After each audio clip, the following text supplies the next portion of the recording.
I want to kind of put this out there that the rates of diabetes are escalating quite dramatically. In fact, this article here on the screen in front of me is actually talking about or questioning experts. And experts, when questioned about the rising rates and prevalence of type 1 and type 2 diabetes in America, they're actually saying that within the next 10, 20, 30 years, the rates, if they continue in the direction that they're going, we're going to see to the point where we don't have enough quote unquote medications, we don't have enough doctors, we won't be able to treat everybody. The reality is that's untrue, because the doctors that we're now relying on, the ones that are feeding us drugs, and we're relying on the Centers for Disease Control and Prevention, which doesn't prevent disease, they're actually allowing the rates of disease to dramatically increase. They're not protecting anybody from disease. They're steering the ship. If they weren't steering the ship, we'd actually be heading in a better direction. So ultimately, I feel like we need to fire them, but the reality is this is where we're at. November is Diabetes Awareness Month, and so that's why I'm picking the subject to discuss with you all today very briefly. Again, because I'm going to spend some time with my kiddos today. But number of U.S. kids with diabetes could skyrocket. Study says that by 2050, the rates of type 2 diabetes may rise by 50%, and type 1 diabetes may jump nearly 1/4. Type 1 is more of an autoimmune condition, an inflammatory autoimmune response where your body kills off your pancreatic cells, thus destroying your ability to produce insulin, and therefore developing type 1 diabetes where you no longer produce insulin. Or you produce such small amounts that you're unable to control your blood sugar in that manner, thus requiring the necessity of insulin. Again, a hormone derived from animals. Thank God that we can do that, and we can supplement with insulin. So this is not necessarily a drug. So I will say that in type 1 diabetes, there is a time and necessity of the ability to supplement, but again, you could do that like glandulars or anything else, an extraction of a hormone from an animal, and thus injecting that into children or adults with type 1 diabetes can extend their life and save their life. Type 2 diabetes is different though. It's the inability to control the sugar. It's not too much sugar, but it's the inability to control sugar. And that's ultimately going to stem from, there is an immune component to that as well, but it's an inflammatory neurological component. There are studies that I'll bring to you. I'm going to be doing a live video more in depth in discussing the epidemic of diabetes and what people can do to actually reverse diabetes, specifically type 2 diabetes. But Ashley, what was the dates of that event? That was Tuesday the 19th at 6 p.m., correct? All right, so Ashley just reassured me that I have my date and time correct. Tuesday, 6 p.m., all right, the 19th. So we'll be discussing diabetes in greater detail. That will be in person here in Clarksville, Tennessee. It will also be shown live on Facebook as well. So you guys getting all that information. But I want to show you some highlights here from this article. So the current trends are correct. We're going to see 49%. Let's just look at the trends real quick. Let me bring up. So here's our CDC. So our CDC does a great job of giving us the results of what they've been doing over the last 30, 40 years. And what does the results show us? Well, directly from their own statistics, you can see that they have failed us horribly. The number of percentage of U.S. population diagnosed with diabetes from 1958 to 2015. Folks, I want you to look at this, and just you guys can Google this and use your own conspiracy theory, minds. I'm just kidding around there. But the reality is, you can go ahead and start just Googling and trying to figure out why shortly after 1994, and I give you that date for a specific, very, very specific reason. Shortly after that, you see that hockey stick effect. When you see a trend going up gradually and then you see a trend going up rapidly, something dramatically changed. Something was implemented on a dramatic, wide-ranging scale. Something changed. Something changed within our society. Something was being done to our children. So I'll be discussing that information at a later date, but I'll leave you all to sit there and guess in your own minds. I'm sure some of you on Facebook may be already assuming what I would say, but I'm not going to say it out loud right now in fear of censorship. No, not really fear, just kind of kidding around there. But if you guys got any questions about diabetes, let me know. This is just simply put, I wanted to show you this. Here's the CDC's 2017 report on the rising rates of diabetes in America. And you can see it right there, folks. We are having a massive increase And it's going up faster and faster, it seems. And they are steering the ship, so as I would say, I won off. But yet we are supposed to be forced to take their drugs and their vaccines. So you hop over the NIH, National Institute of Health, the U.S. Department of Health and Human Services, their new release, but this is in 2017.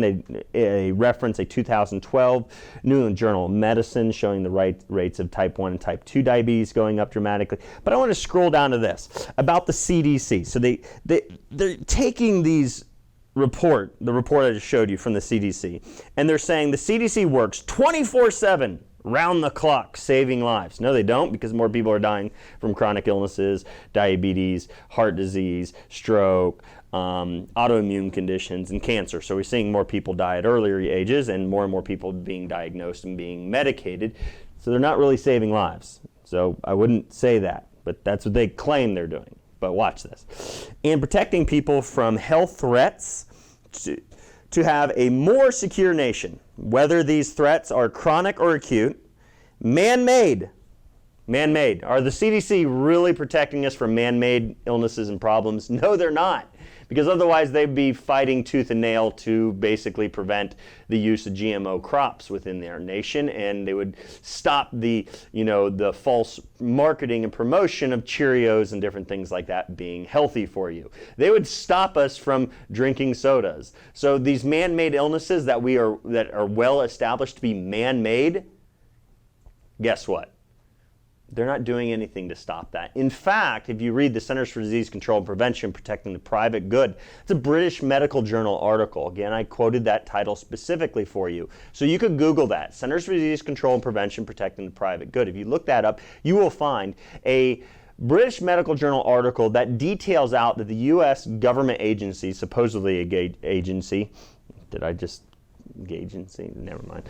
But agency, government agency that literally works for-profit industry, that lies, conducts research fraudulently to promote products, drugs, and other substances and chemicals sprayed on our food, that literally is well established to cause diseases in human beings, man-made diseases. But yet they don't protect people against that. No, they actually protect the profits of industry. That's what the CDC does. So this NIH statement that they are willing to protect people from man-made, no, they are not. Human error, no, they are not. They aren't protecting people, but that's what they claim. So diabetes is on a massive increase. Again, the researchers in this article went as far to say that the healthcare system isn't going to be able to care for the number of people with diabetes, regardless of all the advances we've made in treatment and complications. The simple numbers will be overwhelming, all right? So this Dr. Ratner, he is saying this, and when you look at these statistics, yes, it's getting out of hand. But again, it's because of the medical models' love of drugs. They don't love to figure out. We already have established that you can reverse type 1 diabetes. It's actually fairly simple if you know the right pathway, if you understand the way the body's working, if you do the right testing. All right, I have seen countless members of my practice, patients of mine, reverse type 2 diabetes. Sorry about that, type 2 diabetes. Type 1, not so much. I have personally never seen somebody reverse type 1 diabetes in my practice or others, but I have heard of them, all right? And I'm not sitting here trying to promote that because I know I caught a lot of flack in the past when I didn't differentiate between type 1 and type 2 diabetes when making a simple statement that diabetes was reversible. Diabetes is. There's two types they consider it, one being more autoimmune. If you can arrest and halt the autoimmune response that's taking place early on, you could save the pancreas cells, and thus the person could be able to sustain without going into full-blown type 1 diabetes. You can also regenerate some of those cells. It is possible. It has been done. It is part of the peer-reviewed medical literature that there are many cases, several cases of type 1 diabetes being reversed. So that not that it's impossible, but it's not something that we're going to go around saying, hey, you're type 1 diabetic, I can reverse that. Not saying that in any way, shape, or form. I'm simply saying that it can and has been done by some. And I would love to see if we can use the potential things like gymnema and other herbs that are known to help regenerate pancreatic cells, help with pancreatic function, or we could look at the immune responses that are keeping the pancreas from being able to regenerate. And if we can focus in on those things, we may be able to help those people. But across the board, type 1 diabetes and type 2, the lives of those individuals can be substantially improved if we focus on the underlying causes of those disease as well as the massive contributing factors that will lead to the poor quality of life or the reduction in the ability to control our blood sugar. So, but I think that's it. I don't know if anybody's got questions. I just wanted to show you very simply. Instagram has a couple questions. Go ahead, shoot it. Type 2 diabetes can turn into type 1? Type 2 diabetes can turn into type 1. No, it cannot. No, you can get to the point where your pancreas is basically maxed out in its ability to produce insulin, but you become so far insulin resistant that they're going to just keep flooding. You will see elevated insulin levels on tests. We do some tests, cardiometabolic testing and things like that you can see elevated insulin levels. And you can see these elevated insulin levels even before the blood sugar is out of range. The A1C can still look normalized or normal within normal ranges. You can still see blood sugar levels stay within normal ranges, but insulin levels are elevated. Thus, your body has to produce more insulin. It's kind of the gatekeeper. It's the key. It helps your body, your cells, open the door for sugar to be let in for energy and metabolism. So if you see those levels going up, you can ultimately say, you know what, we need to get a handle on this far before you ever become a diabetic, before you see the numbers of your sugar levels go up. So when you're looking at type 2 diabetes and why people eventually have to go and be put on insulin, don't have to necessarily, but that's the only medical model's way about doing things. What happens is the insulin resistance gets worse and worse and worse to eventually where you need to literally flood the system. It's beyond the pancreas's capability of producing enough insulin to try and compensate for the insulin resistance at the cellular level. The cellular level of all the other cells within our body, not talking about the pancreatic cells, talking about all other cells of our body.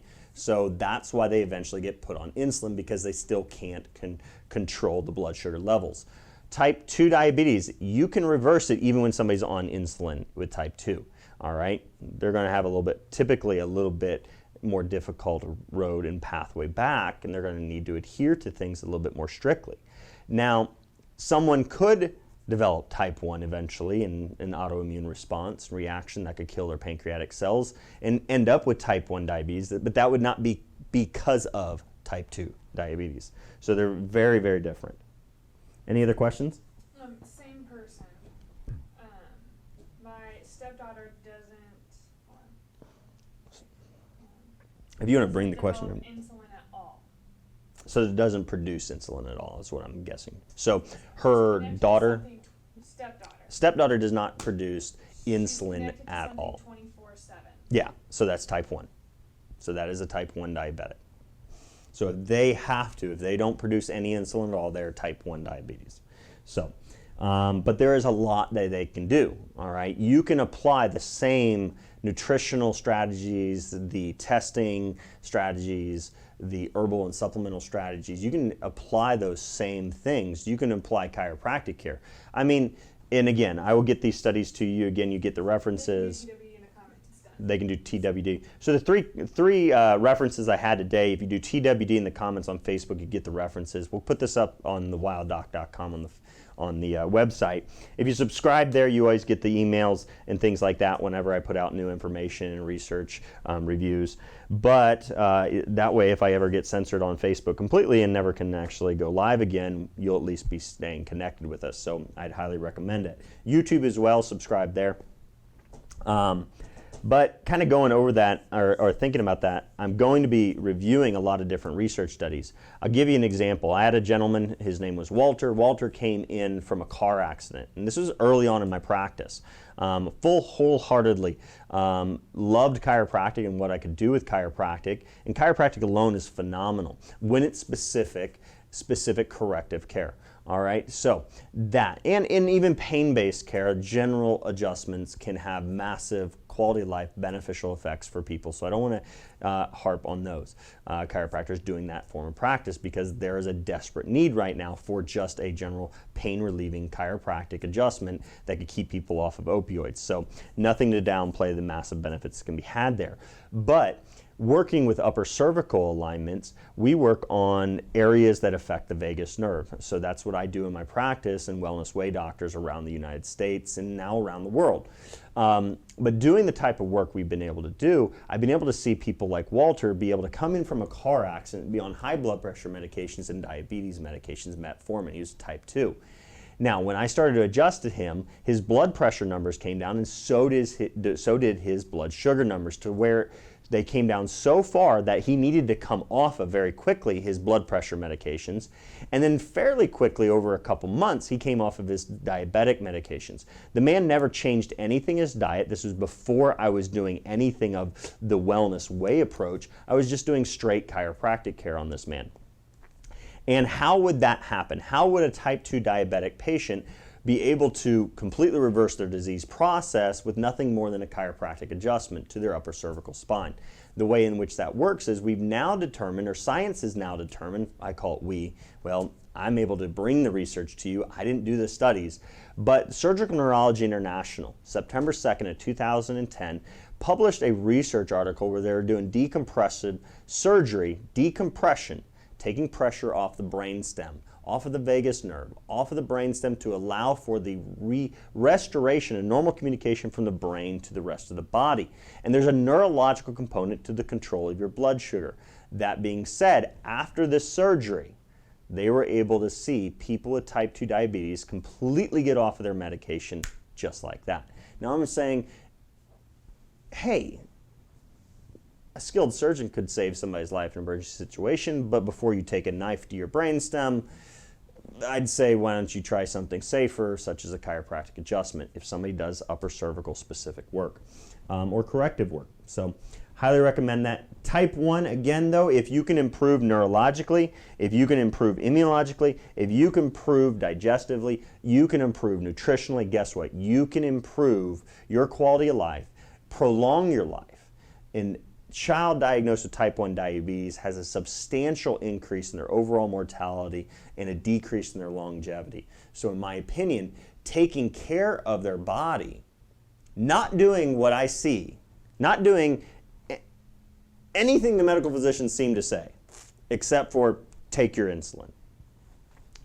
And the reason I say it in that way is because I have come across multiple patients who have been told by their medical physician that they don't have to change anything in their diet, they don't need to eat better, all you got to do is measure your blood sugar and take your insulin, or we'll hook you up to this pump and we'll give you the insulin on a regular basis. But the more insulin the person requires, the higher likelihood of them dying much, much earlier. So if we can reduce the necessity of the amount of insulin being injected or going through that pump, then guess what? We can improve their quality of life. We can reduce their stroke and heart attack risk. We can reduce their risk of neuropathy. We can reduce the risk of a lot of the complications that come along with diabetes. And we could save them money in the meantime as well. So that being said, there's still a lot that can be done for type 1.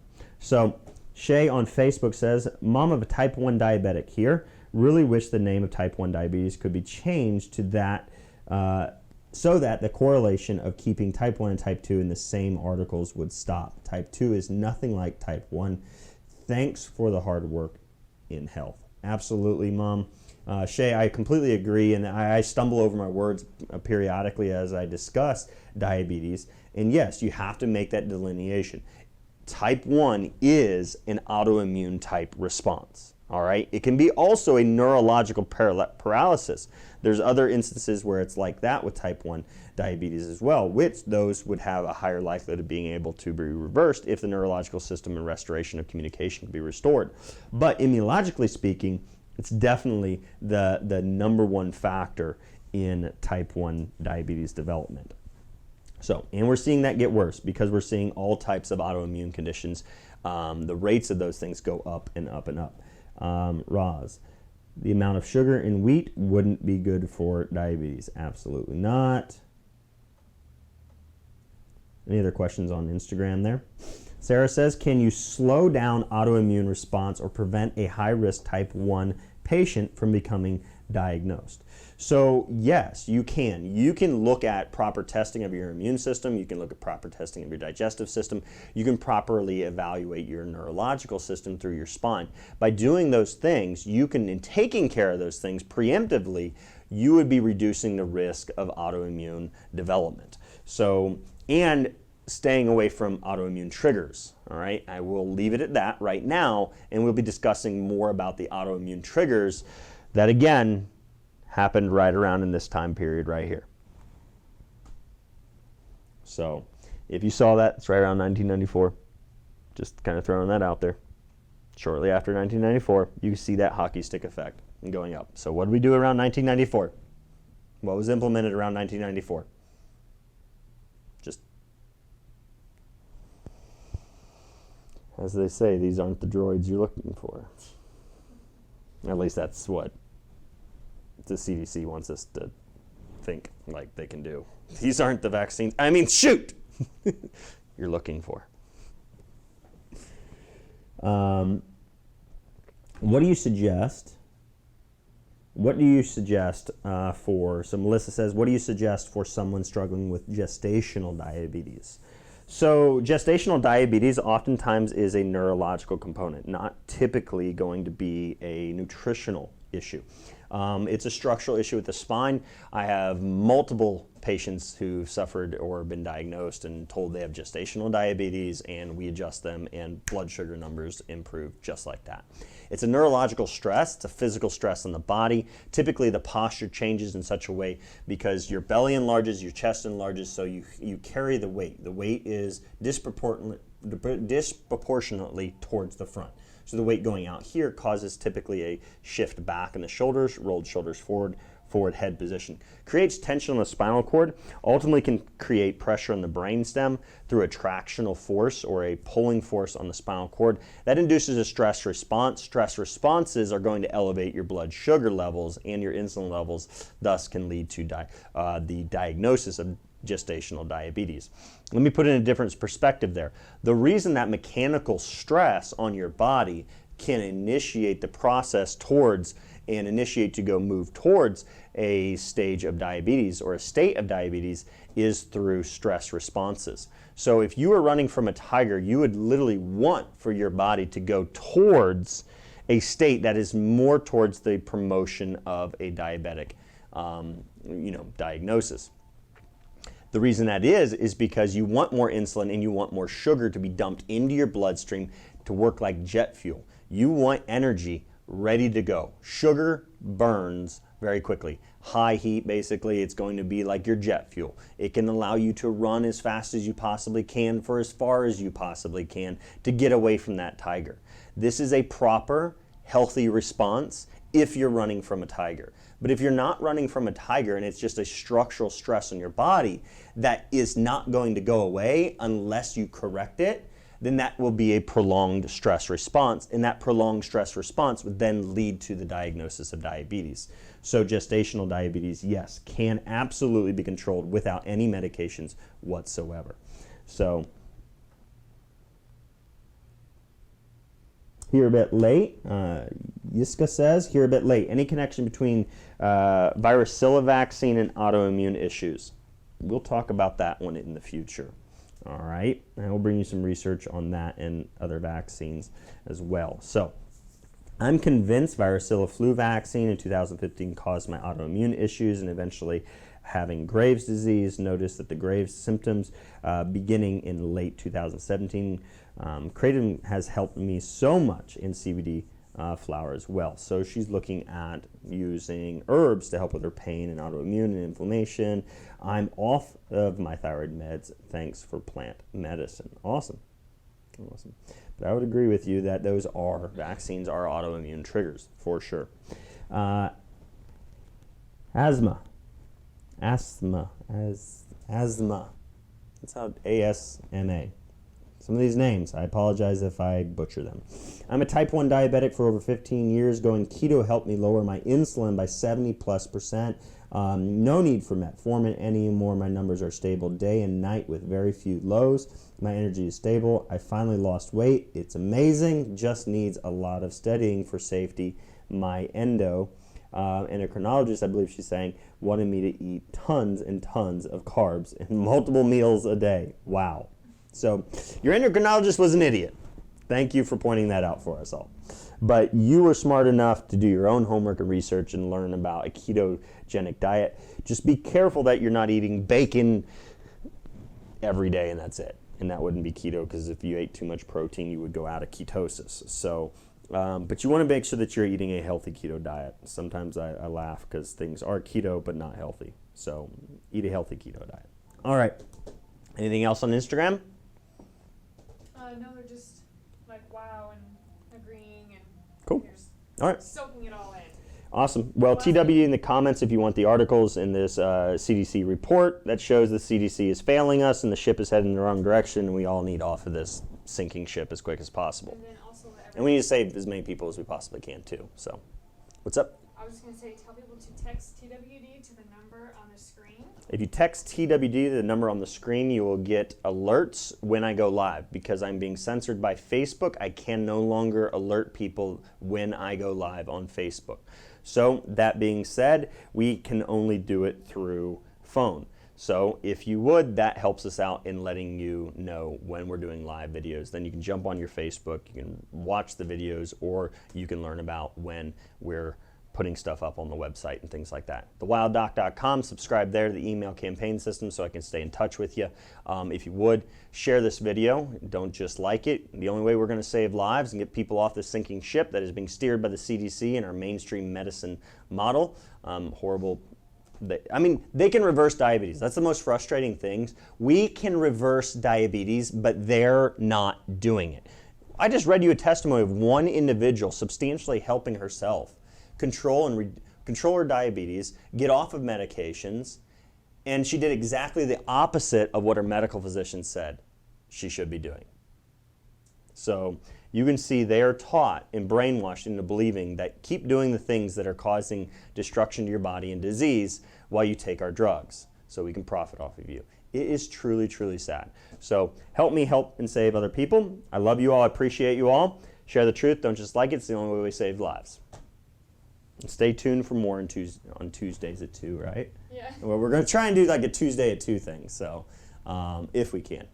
But it is deer hunting season, and I got to go get my, wild caught deer. Okay, we'll leave it at that.